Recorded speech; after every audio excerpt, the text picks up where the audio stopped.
HEADCASE by Christopher K. Jones. New York City. Interior. The Five Irons. Main hall. Night.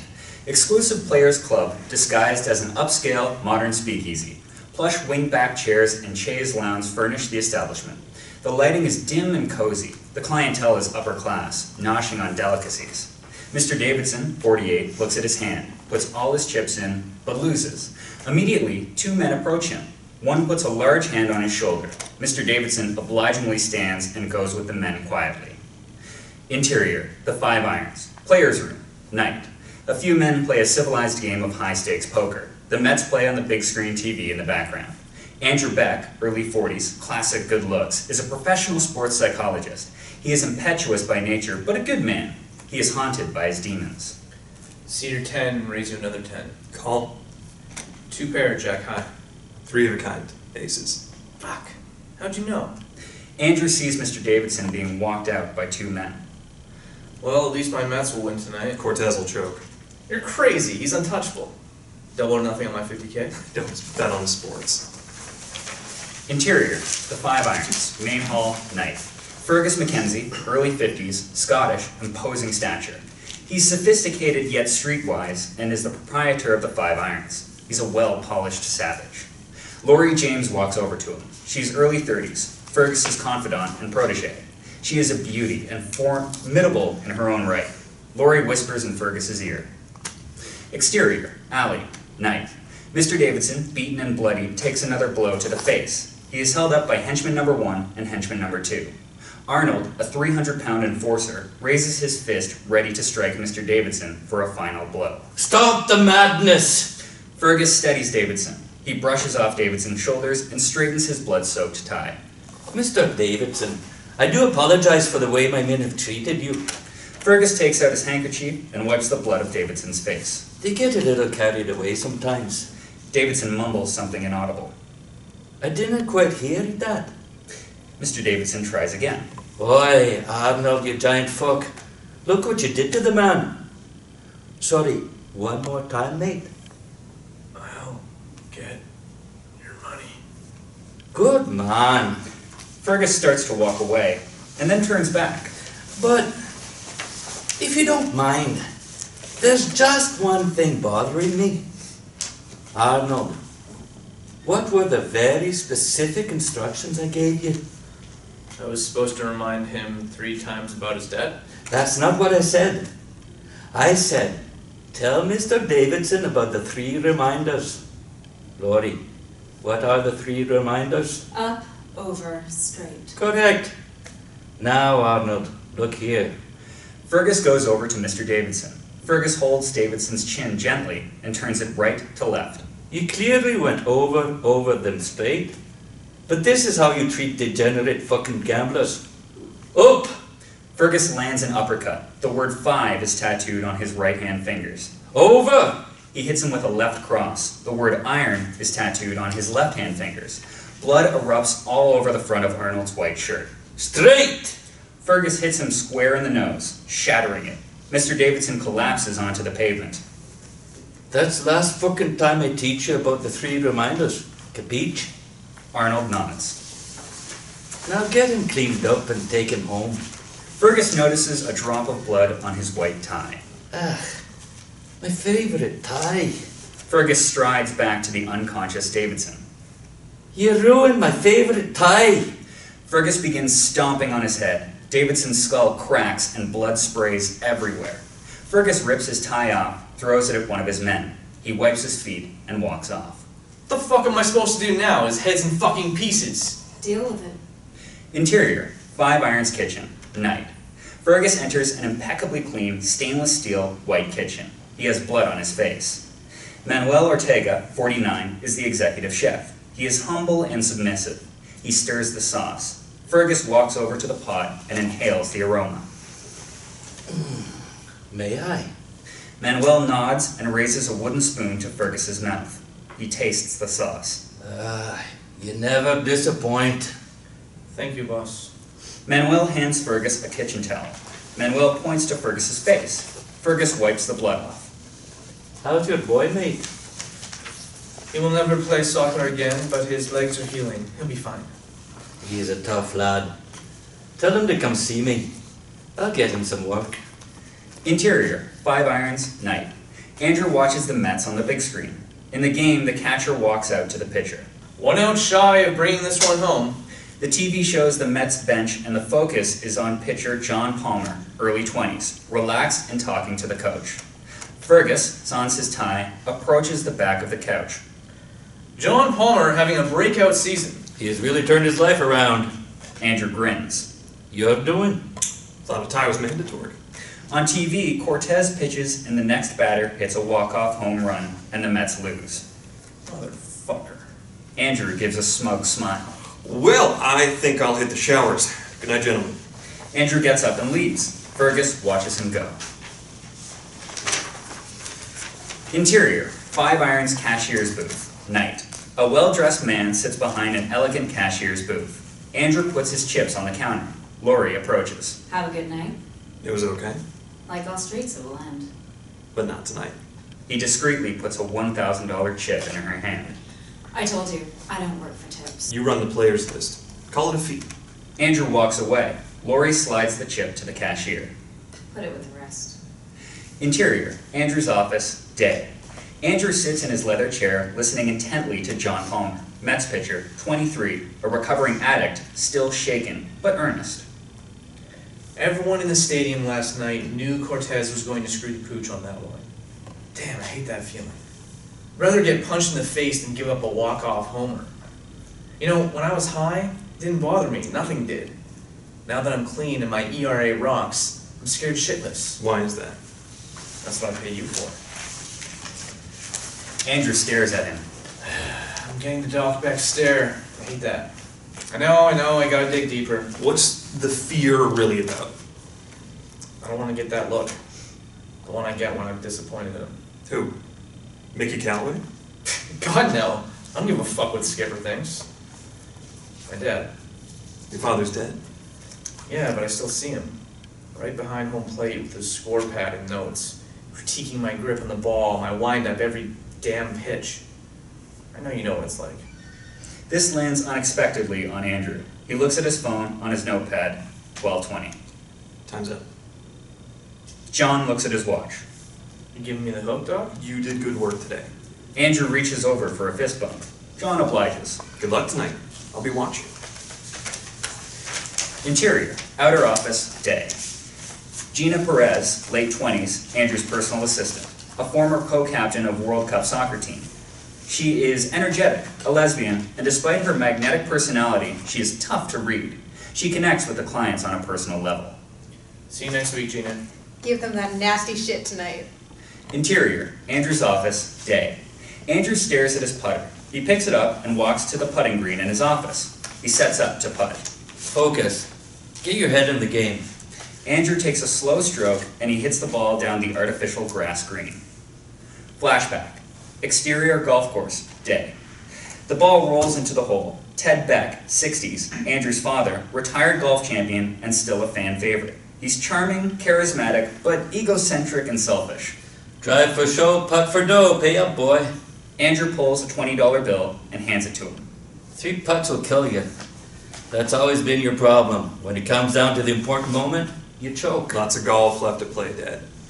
They move to the next hole. He takes 2 practice swings. He hits his drive about 230 yards straight as an arrow, lands in the fairway with a nice roll. Nice shot, Dad. Looks like Pebble Beach 98. I kicked Jack's ass up and down at that open. What was he, 70? No, wise ass, 58. Andrew approaches the tee box and tees up his ball. Backswing is one fluid motion.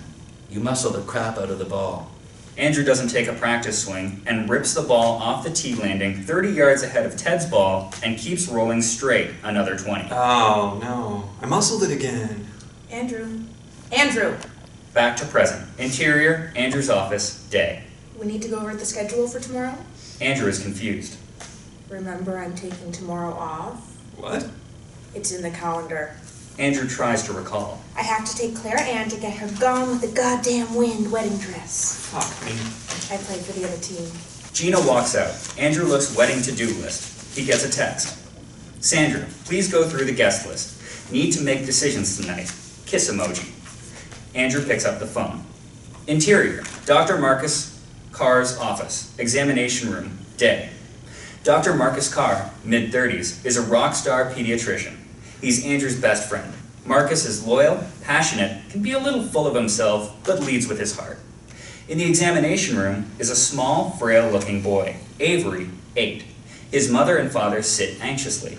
Marcus enters. He sets a box down on the table. Give me 5, my man. Avery, with a big smile, slaps his hand. How you feeling, buddy? I'm good. It's baseball season. You think I can go to a game this year? I don't know. How about you open the box? Avery opens the box. He pulls out Mets tickets, Mets jersey, and signed autograph picture of the team. Wow! The whole team signed it! Look, Dad! Does this mean? The regiment worked. He kicked cancer's butt. You're going to the Mets game, buddy. Avery grins. His parents sob as they all group hug. Exterior, Marcus's office, outside balcony, day. Marcus inhales deeply and slowly exhales, looks up to the sky, pounds his chest, and points up to the heavens. Gloria, Marcus's assistant, opens the door. Dr. Carr, line 3, it's Dr. Beck. Interior, Marcus's office, day. You just made a little boy in his parents' year. Avery like it? He flipped. I was scared, brother. I really thought we were going to lose him. But you didn't. You up for some hoops? You're trying to get out of that guest list, aren't you? Yeah. Exterior, basketball court, day. Andrew dribbles the ball with skill. Marcus doesn't give up ground.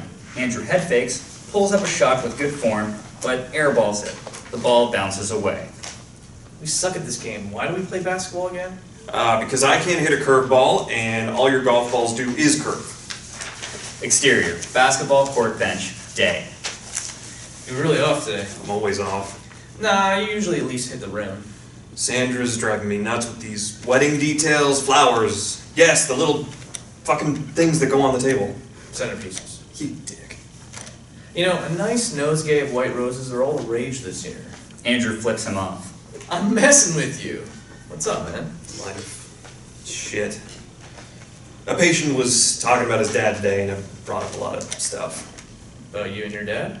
Andrew nods. After a few uneasy moments, Andrew rips the ball out of Marcus's hands, takes a few dribbles, and swishes a shot from the three-point line. Marcus jumps up. Yes! That's what I'm talking about. Interior, Greenwich Country Club restaurant, night. Sandra Wells, mid-30s, and Andrew's fiancée, waits at a table alone. Sandra is on point 24/7. She has an app and a schedule for everything. Although brilliant and successful, she has to fight to get her voice heard, and it drives her crazy. Sandra finishes a glass of Chardonnay. She glances at her phone for a text or a call. Would you like another, Miss Wells? Yes, Vincent, I would. Good to see you back this season. Northeastern art history, right? Yes. Nice of you to remember.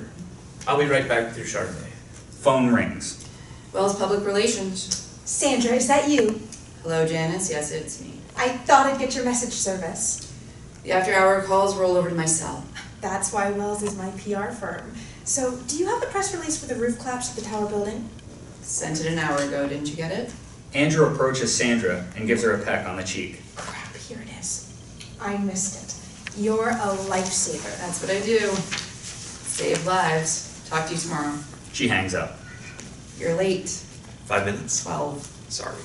Are we doing the menus? Can't do menus before we know guests. Okay, so are we doing people then? They are called guests. We have the last 6 to decide on. At least 4 need to be Winter Club members. Why? Winter Club is where we need to be. Why? The potential client opportunities are endless. Don't think there are too many first-round draft picks working at Greenwich hedge funds. Andrew flags down a server. Scotch and rocks, double. Andrew, all I'm trying to say is... I get it. Can we do the menu now? Guests. Guests. Whatever. Andrew sees Stephen Cantor walking towards their table. Oh, shit, here comes, what's his name? Sandra stares in silence. What's his name? Sandra, still silent. Stephen draws closer. Sandra, come on. Stephen Cantor, wife Trudy, daughter Chloe, starting Yale in the fall. Andrew stands up. Stephen, great to see you. How's Trudy? Oh, Andrew. Sandra. Nice to see you. Trudy is just fine. Congratulations on Chloe getting into Yale. Yes, we are very proud of our little girl. As well you should be. Congratulations on your wedding. Andrew glances at Sandra. She nods discreetly. Thank you. We look forward to seeing you there. They shake and part. Andrew sits. Hate that daddy's little girl crap. She's a woman, not a child. It's all about power and control. Thanks for the save. How you remember all this stuff is amazing. Sandra stares at Andrew. What? 10 seconds ago, you didn't even know his name, and you acted like you've known him your entire life. How do you do that? Andrew grins and orders another drink. Interior, Fergus's office, night. The office is masculine and dimly lit. Pictures of the Scottish Highlands are on the wall. A white granite fireplace anchors the room. A 5-iron golf club is mounted on the mantel. Fergus sits behind a large mahogany desk. His workspace is meticulous. Good week. The take broke 800,000. How do you do in the sports book? Great. Profits were almost 50% of the take with only 63 bets. Your idea to create the high-stakes sports book was brilliant. Cheers. Lorry gets up to leave. Have you sent the good Dr. Beck and his bride-to-be a gift? No. Should I have? Well, he spends a pretty penny here. So do a lot of people. We've never given them a wedding gift. Fergus picks up a baseball off of his desk and focuses on it. Do as you're told, please. Lorry complies and leaves. Fergus turns the baseball over in his hands. Interior, Citi Field owner's box, day. Andrew and Marcus sit in owner's box, watching John pitch. The Mets are up 3-2. Andrew watches John intently. Pitch counts in 96. He's gonna get the hook if he can't get this guy out before 100. John grips the resin bag, drops it, and walks back to the rubber. He holds the ball behind his back and twirls it. He winds up and pitches way outside. Ball 1. Shit. Andrew leans in. John stands up straight, twirls the ball again, throws his cutter inside. He almost hits the batter. Ball 2. Jesus. The manager puts one foot on the top step of the dugout. Shit, Mickey's on the top step. He's gonna pull him, bro. JP doesn't twirl before his windup and throws a called strike 1. There it is. The catcher throws the ball back to John, and he sets up and throws a nasty left to right cutter. Batter swings and misses. Crowd screams. 2 balls and 2 strikes. Yes. John stands tall and starts to twirl the ball slightly. Andrew pounds his fist into his hand. Stop twirling the goddamn ball. John steps off the mound, goes back to the resin bag, drops it, then rubs the ball. John walks to the mound, takes his grip, winds up, and fires. Strike 3. John walks off the mound slowly. The crowd cheers. Interior, Citi Field Mets locker room, day. John ices his right shoulder. Players pass and congratulate him on a well-pitched game. Andrew approaches. Bumps fists. Nice game today, JP. Thanks, Doc. It was all you. My arm's not packed nice. Andrew gets a text from Helena. The phone ID says Mom. Don't forget dinner with me tonight. Happy face emoji. I need your help. This is your mom, by the way. Before Andrew can respond, an Outlook reminder goes off. From Sandra to Andrew. Dinner with Mom. Sandra texts. You have dinner with your mom tonight. Remember to bring the flowers from Pete's Flower Shop on Maple.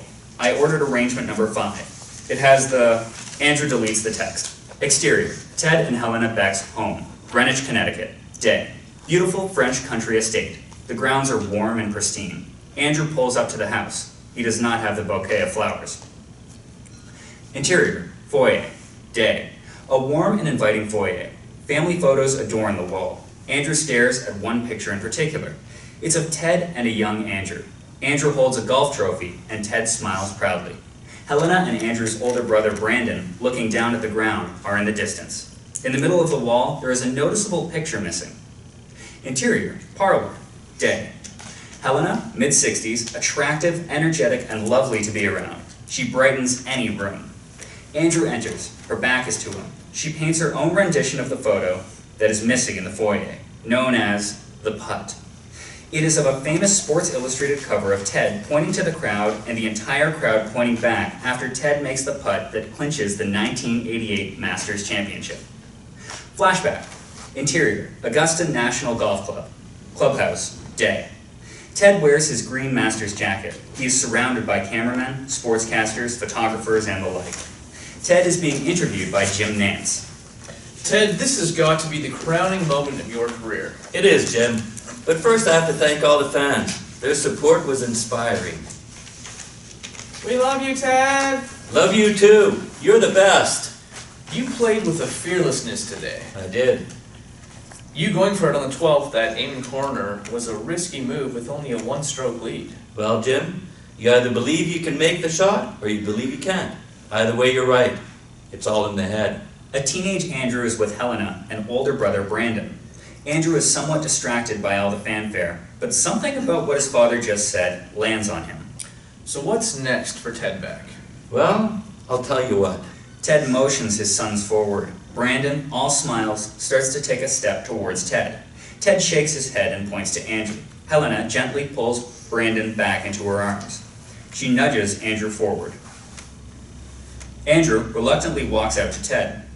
Ted puts an arm around Andrew as photographers' flashes blind him. This is my son Andrew. He's an exceptional golfer. Much better than I was at his age. I predict we will be the first father and son Masters champions. Isn't that right, son? Andrew forces a quick nod. You heard it here, folks. From our 1988 Masters champion, Ted Beck, with his son and future Masters champion, Andrew Beck. The crowd roars in approval, and Ted basks in the limelight. Present day, interior, parlor, day. Helena notices Andrew. Oh, come in, dear. Andrew enters parlor and kisses his mom on the cheek. You look a little tired. Are you getting your rest? Life's busy, but I'm good. How's the wedding coming along? It's fine. Sandra's got it all wired. Wired? Sorry, under control. So, what did you need my help with? It's your father's dedication. I need the speech to be more golfy. It's on the table.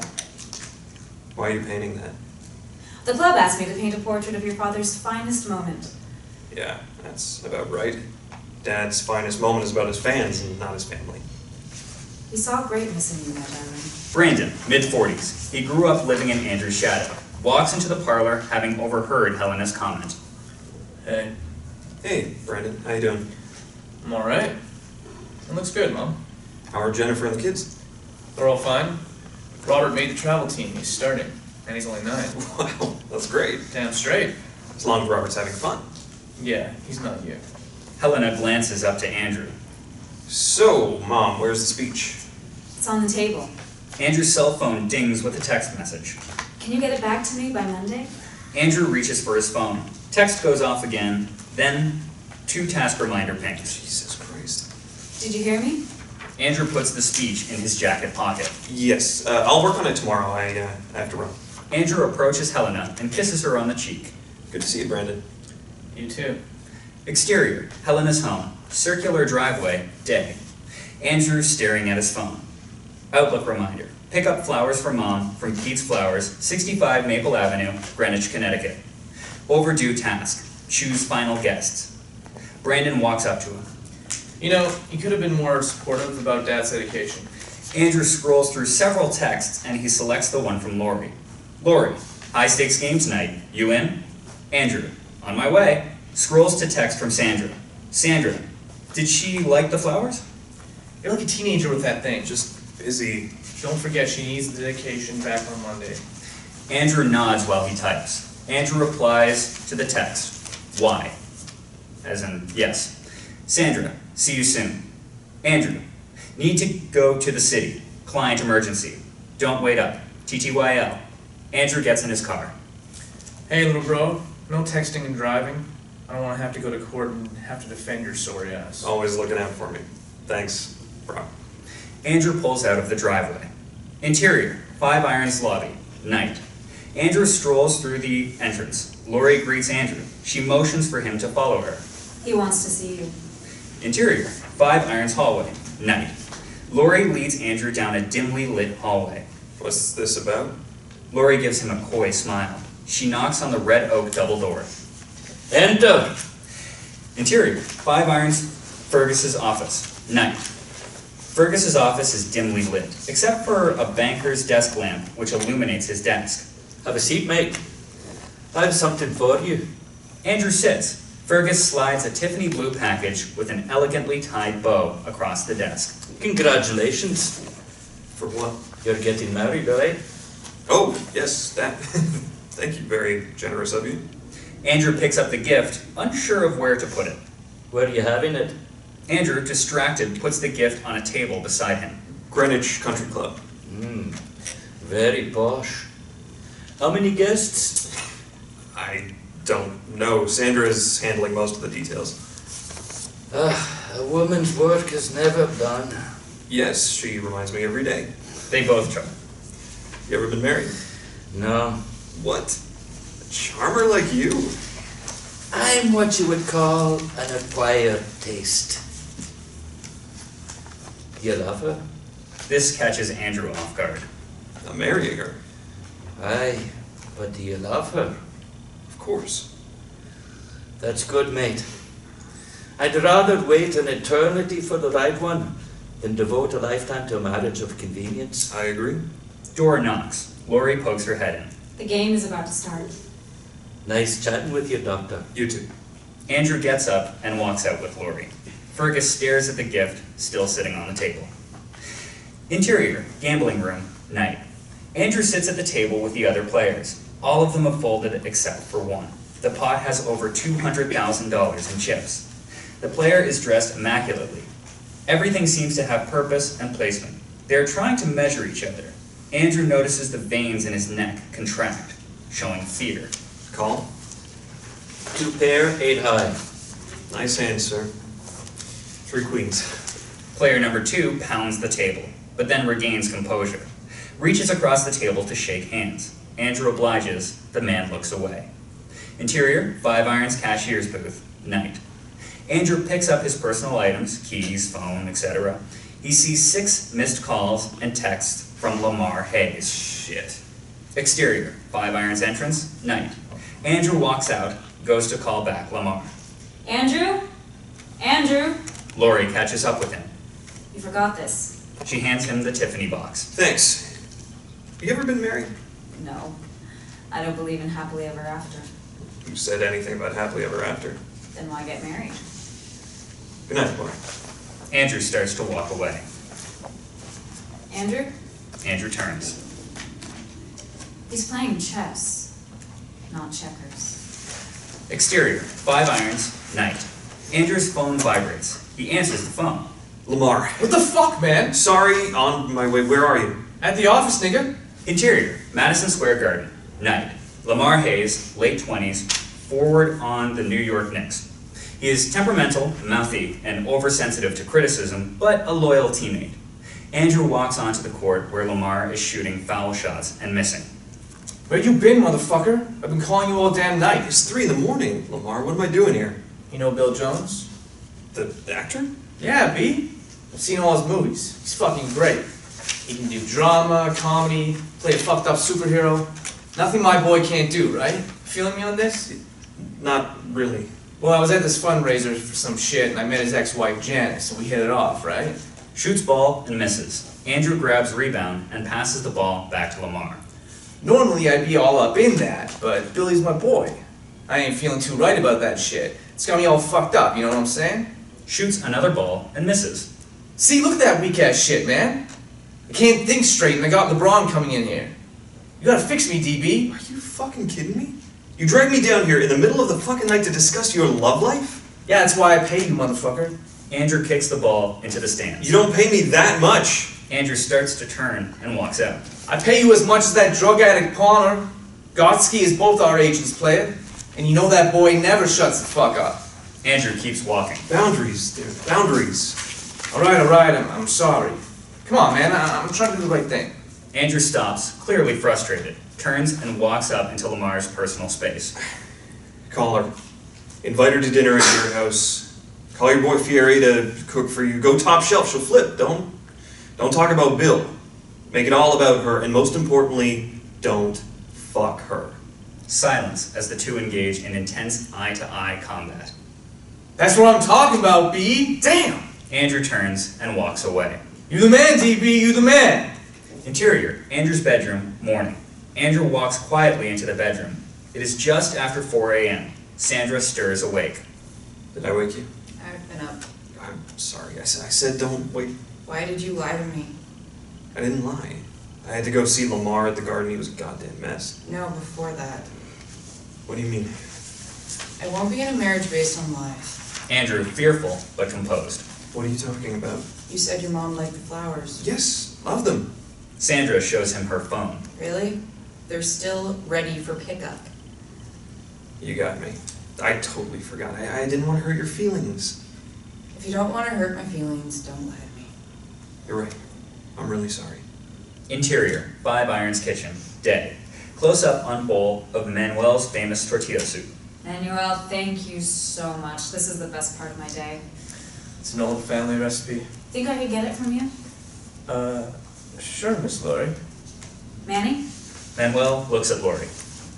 Don't ever give up your family secrets. Manuel's son, Reynaldo Ortega, early 20s, handsome, with a new sense of humility, stumbles in on crutches. Sit down, Ronaldo. Reynaldo sits.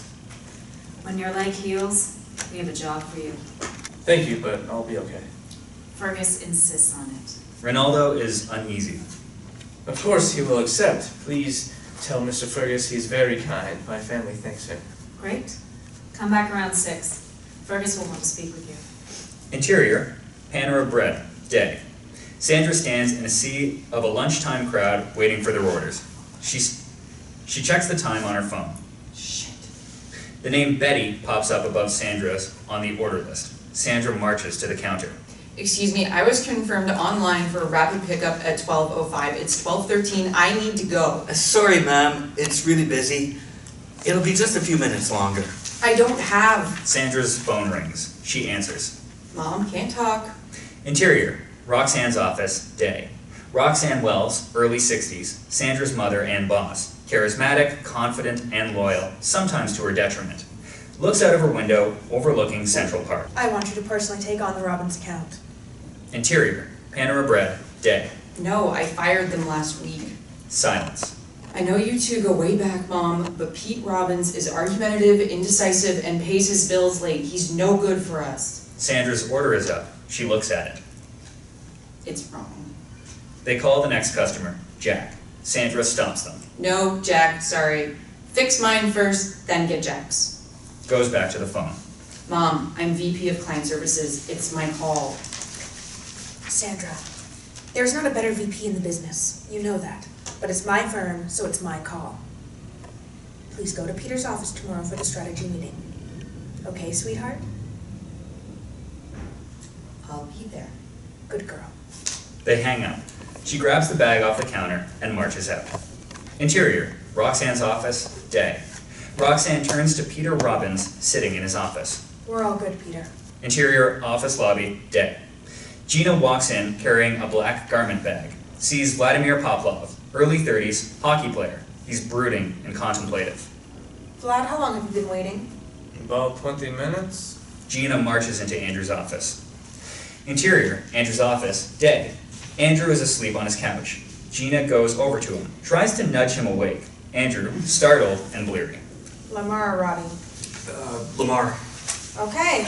Aspirin is in your back room, top shelf, right-hand side. There's a 5-hour energy drink in your desk drawer. Whoa, where are you going? Fitting with Clara Ann in 20 minutes. Flowers and place settings at 2 o'clock, shoes at 4 o'clock. It's in the calendar. Look at your phone. Andrew looks at his phone. 3 reminders pop up. See the green ones? That's me. I'll buy you 5 more minutes, then I'm out. Gina, you can't leave. Not today, please. Interior, lobby, day. Vladimir is trapped in a conversation with Clara Ann Beauregard. She's mid-20s, wealthy, southern belle with no filter. Brash and evokes desire in all who look at her. She knows how to get her way and loves Gina very much.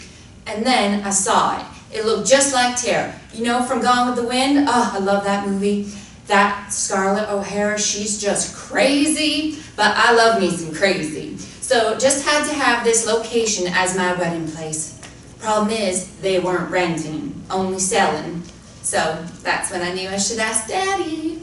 And you know what my daddy did? He buy it for you? Yes. How'd you know? All fathers want to be good to daughters. You have children? No, my wife was model, so she not want to get fat with baby. We might have children. I want to be the one to carry the baby. Mama says the women in our family are the best birthers. It's due to our childbearing hips. Gina says you play the enforcer in hockey. Enforcer is not position, it's what I do. Clara Ann looks confused. If anyone tries to hurt my teammates, I protect them. How noble of you. How do you do that? Vladimir holds up a clenched fist.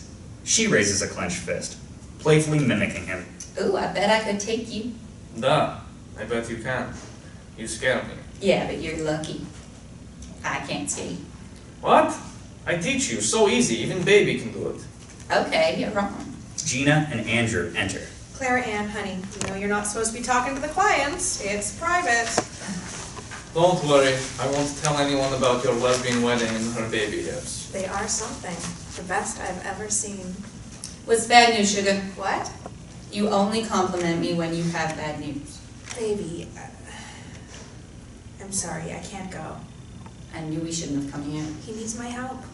This is our wedding. I'm sorry, I can't leave right now. Clara Ann is not happy. She shoots a look over to Andrew. Andrew mouths, sorry. Sweetheart, you know what Dr. Beck told me he's going to do for you because he ruined our day? What is Dr. Beck going to do? Remember the doves you wanted so much for the wedding? Clara Ann nods. He's going to get them for us as a special gift. Clara Ann's face perks up. I thought you said they were way too expensive. Oh, Dr. Beck doesn't care how much it costs. Right, Dr. Beck? Right. How much does it cost? You don't care. Yeah, I don't care. Oh, thank you, Dr. Beck. Thank you so much. So you're good with all 24 of my pure ivory white doves? Oh, no, honey, not 24. He wants to give us 50.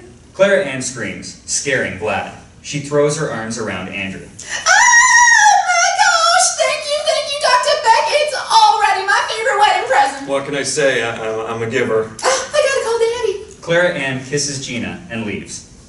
50 does, If I win MVP, I want bald eagle. Interior, Andrew's office, day.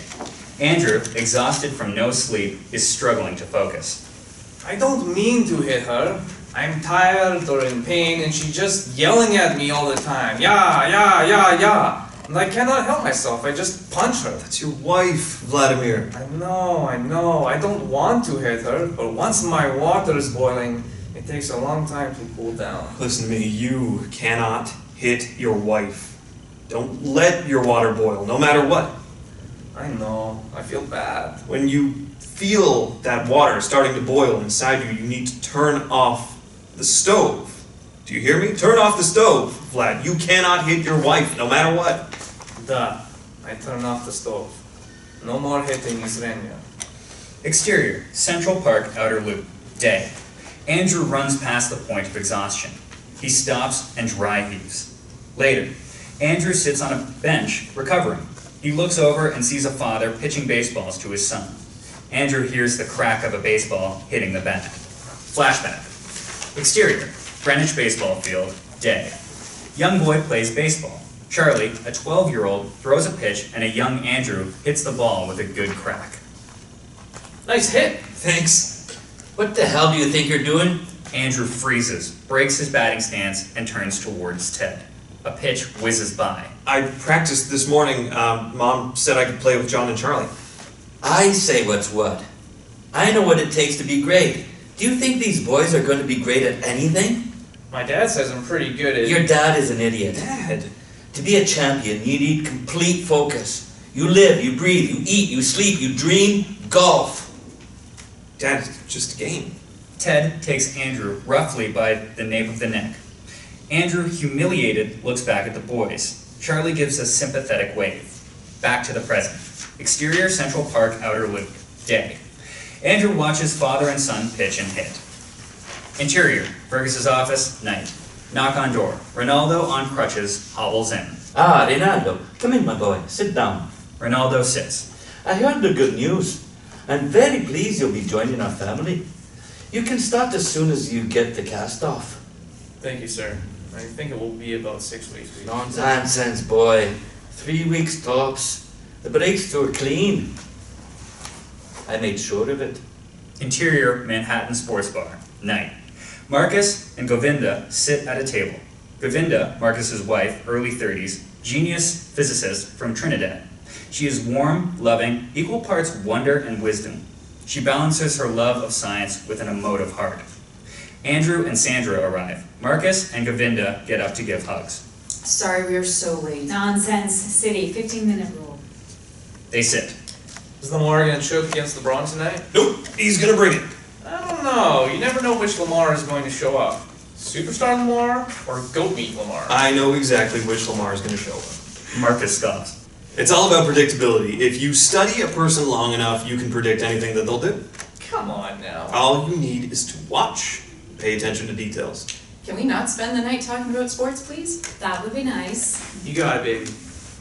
Dude, if science has proven anything, it's that life is random. I can watch any athlete for just a few minutes. Between all the data available and the body language, the way they're warming up, shooting or pitching, I can tell if they're going to have a good game or not.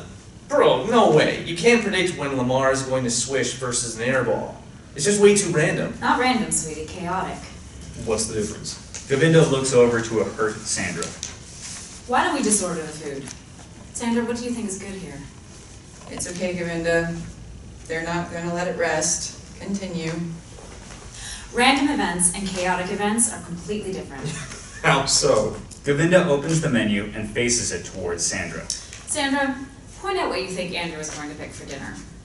Sandra peruses the menu. She chooses something. She shows only Govinda. Okay, Andrew, now choose. Andrew opens his menu. Great, I'll have the buffalo wings. Yep, I knew it. See, she knows me. They high-five each other. Baby, that's all he eats at sports bars. He's predictable. Okay. Let's say they're out of the ranch dressing. All they have is blue cheese. Oh, who hates blue cheese? Do you change your order? Yes. And that's the chaos theory. I don't follow. Come on, man, it's obvious. That's right, darling. You explain it to him. No, babe. I don't want to steal your thunder. They chuckle. You altered what you always order because of one small change on the menu. If Lamar always goes to his right, but due to the defense he's now forced left, that small change will alter a shot and ultimately the game. That's fascinating. That's like when a butterfly flaps its wings in New York, it creates a hurricane in China. Yes, exactly. That's the butterfly effect. Sandra! Marcus gives Sandra a fist bump. Sandra looks over to Andrew. He looks down at his menu. Let's order.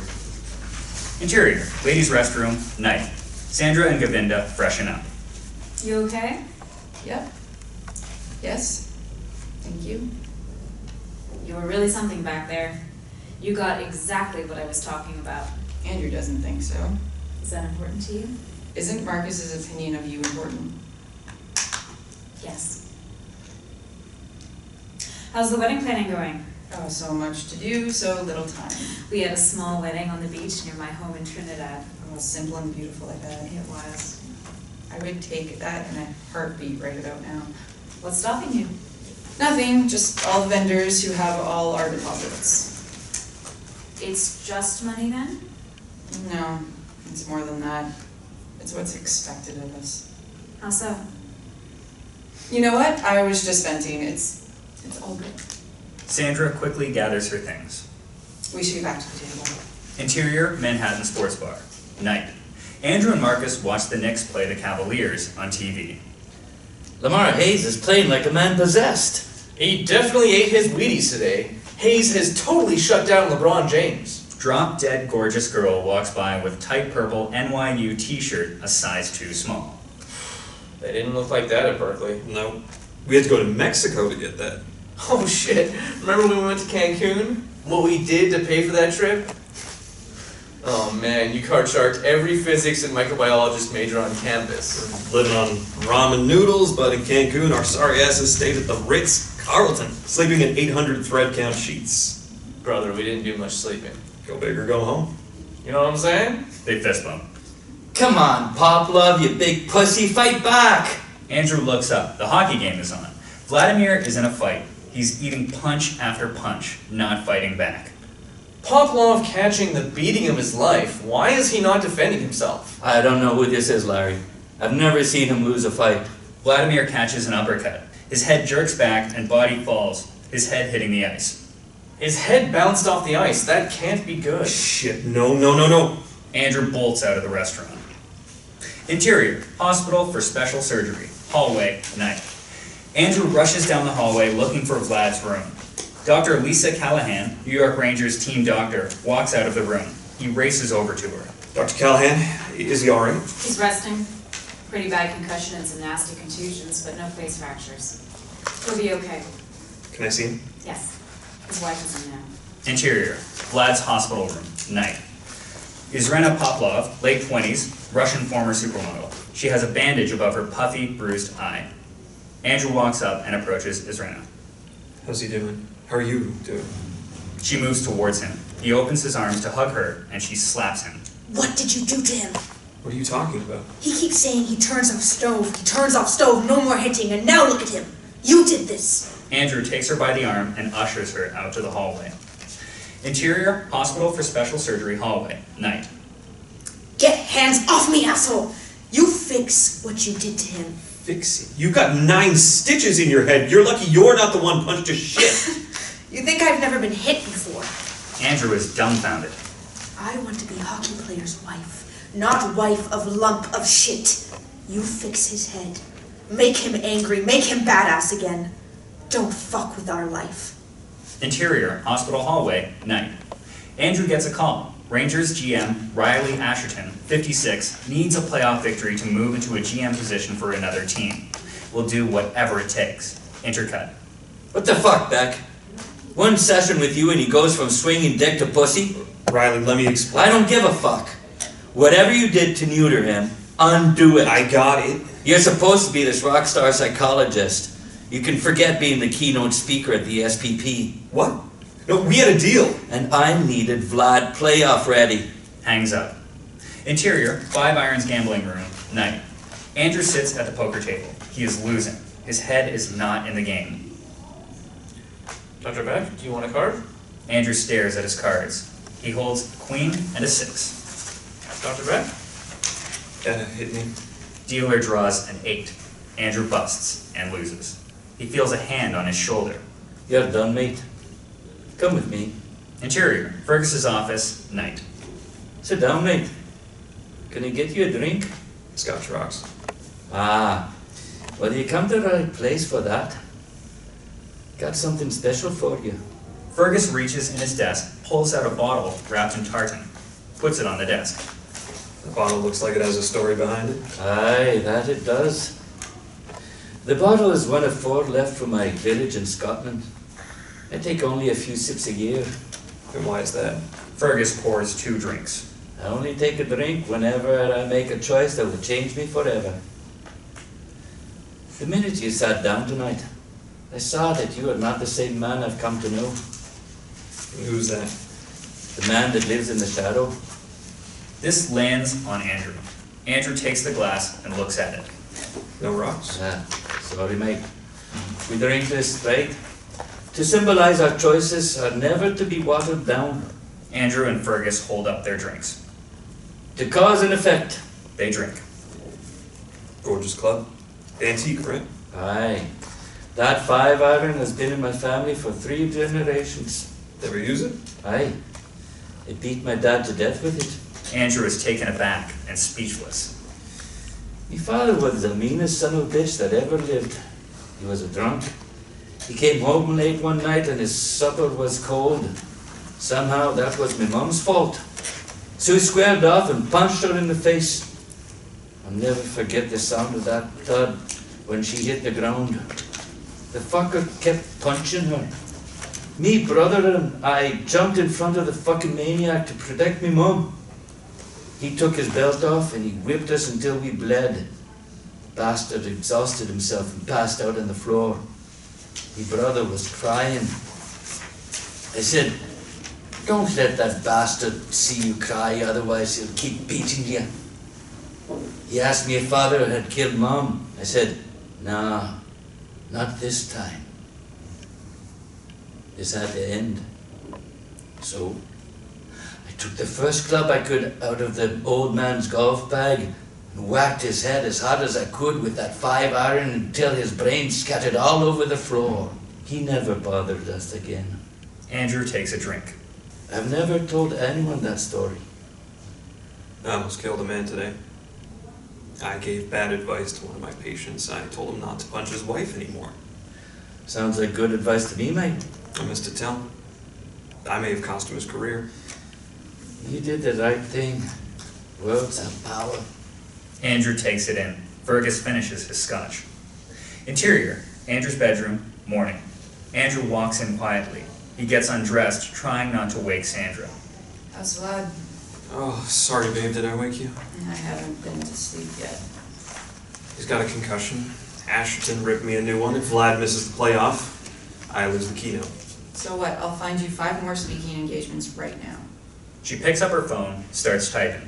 Andrew gently puts his hands on hers. No, Sandra, I want the superstars that are low maintenance. No more being called down to the garden at 3 a.m. to give dating advice. No more spoiled brats asking if their Bentley represents their true self. No more being slapped by some ungrateful bitch because she wants to keep her furs. Who slapped you? It doesn't matter. The point is, if I'm in that room, I have access to the top players. East Coast, West Coast, every sport. I get my Stephen Curry instead of my Lamar Hayes. I gotta get Vlad back on the ice. I get it. We'll make this happen. Andrew kisses her tenderly. They proceed to make love. Interior, Andrew's office, day. Lamar is pacing, high energy. Andrew watches stoically. So we were talking shit, laughing, having fun. She was loving Fieri's food. Great call, dog. Andrew acknowledges. I kept hearing you in my head. Don't fuck her, don't fuck her. Damn, she was fine. You know how hard that shit was? Fuck. But you were right, dog. Proud of you. I was all over LeBron's shit. Triple-double, man. Did you see the numbers I put up? I did. I was in the zone, DB. Andrew nods. Hey, Doc, you okay? Yeah, why? Got a game face on today. Usually you're asking me some of that feeling stuff, or what does that mean for me shit. You ain't doing that today. You're growing. Sometimes there's nothing for me to do. Lamar stops pacing and takes it in. Growing, huh? I appreciate that, DB. Lamar reaches over for a fist bump. Andrew obliges. So when can I fuck Janice? Ah, you were so close. Interior, Andrew's car, night. Andrew is driving. The phone rings. 5 shows up on the caller ID. Intercut. Hello? What time are you coming in tonight? No can do tonight, I'm beat. After the beating you took last night? I got you on the table you asked for. Andrew sees the wedding to-do list pop up on his phone. Eyes the next exit towards 5 Irons. He gets in the right lane to exit. Andrew starts up the exit ramp and then swerves back onto the highway, cutting off a car. The driver lays on his horn. It's a tempting offer, but I'm gonna pass. Fergus will be disappointed. Is he the only one? Good night, Andrew. She hangs up. Interior, Fergus's office, night. Fergus sits at his desk writing. Lorry enters. He's not coming. He's sick. Fergus doesn't stop writing nor look up. Lorry waits. After a few uncomfortable moments, Lorry leaves. Fergus stops writing and looks up. Interior, Gina and Clara Ann's kitchen. Morning. The kitchen table is littered with invitations, guest lists, menus, and pictures of table settings. Gina, overwhelmed, stares at it. Do you want to elope? Sure. Really? I would if it meant making you happy. You don't want to elope. I love you for saying it. Interior, Helena's home. Parlor, day. Andrew enters the parlor. Helena, still working on her rendition of The Putt. What do you think? I love the artist. Kisses her on the cheek. I didn't get to finish the speech, but I can do it right now. It's already done. Brandon helped me. Brandon? He doesn't know anything about golf. He doesn't have to. He knows your father. This lands on Andrew. Helena looks at her smock. Look at me. I'm a mess. Could you get me another smock from the basket in the closet upstairs? Sure. Andrew exits the parlor. Interior, bedroom closet, day. Andrew finds the smock basket. He slides some clothes on the rack to get to it. He stops in his tracks. He sees his dad's master's jacket covered in dry cleaner plastic. Flashback. Exterior golf course, 15th hole fairway, day. Ted chips the ball onto green, just missing the hole. Nice shot. Remember when I sunk that chip in the 16th at the US Open to clinch it? No, I don't. You should. That shot bought the house you grew up in, boy. Ted grabs his putter from his bag as he walks to the green. You know what your trouble is? You take everything for granted. Give it a rest. I'm not in the mood. Let's just play golf. Fuck your moods. My old man never even saw me swing club. I was there for you at every tournament, even the fucking rec league matches. It was torture watching those little bastards rip up my course. But I was there. I was traveling over 150 days on the tour, going up against the toughest competitors in the world, but I always found time for you. You found time for my tournaments. Don't confuse the issue. You ungrateful little shit. Everything I did for you. I wanted you to be great. I taught you everything I knew. I showed you how to hone your God-given talent. I turned you into a champion. So because you made me a champion, that makes you a good father. Goddamn right it does. Brandon's not a champion. Were you a good father to him? Ted is speechless. I'm going to the green. Exterior, golf course, 15th hole green, day. Ted and Andrew finish their putts in silence. Exterior, golf course, 16th hole, tee box, day. Ted sets up his tee and takes practice swings. There is a water hazard near the tee box. Ted sculls the ball into the water hazard. Motherfucker. Don't worry about it. Hit another. Don't placate me, boy. It's just a game, Dad. You owe everything to this game, And you. That's what you were going to say, right? That I owe everything to this game and you. Yes! And you flushed it down the toilet. We should have been the first father-son Masters champions. We could have made history and you fucking stole that from me. But you quit. Why? Because you got mad at me for pushing you too hard? Well, boo fucking who? I'm sorry I spent all my energy on you and wasted all my time on you. You're my biggest failure. Andrew is speechless and filled with contempt. Andrew attempts to leave. Ted grabs him and gets in his face. Finish the round. You're out of your fucking mind. You always finish the round. Ted shoves a club into Andrew's chest and pushes him towards the tee box. Now get your sorry ass up there. Andrew drops his club. You stole my childhood just to live out some sick fantasy of yours. You made Brandon a basket case. You drove Mom into a lonely depression. You ruined all of our lives so you could hear the applause. But I don't hear it now. Where is it? Ted is rattled, but tries to contain his anger. You know why I quit? Because I realized that no matter how many magazine covers you were on, no matter how many times you were voted fan favorite, no matter how many fucking green jackets you won, it was never going to be enough. Every day, you lived in fear. Fear that the applause would stop. Fear that all those strangers would stop loving you. You're still so afraid. But now you're small. I quit, not because I hated golf, but because I didn't want to end up anything like you. Ted's tension is rising. They look into each other's eyes intensely. He tries to speak. Nothing comes out. Ted grabs his chest and drops to his knees. He fumbles for a pill bottle in his pocket. The bottle falls just out of reach. Andrew picks up the pill bottle and tries to steady Ted. Andrew? Present day. Interior, bedroom closet, day. Andrew? Helena sees Andrew touching Ted's master's jacket. He wanted you to have it. I hope in those final moments you and he got past all of this. Andrew, speechless, cannot look Helena in the face. Fade to black.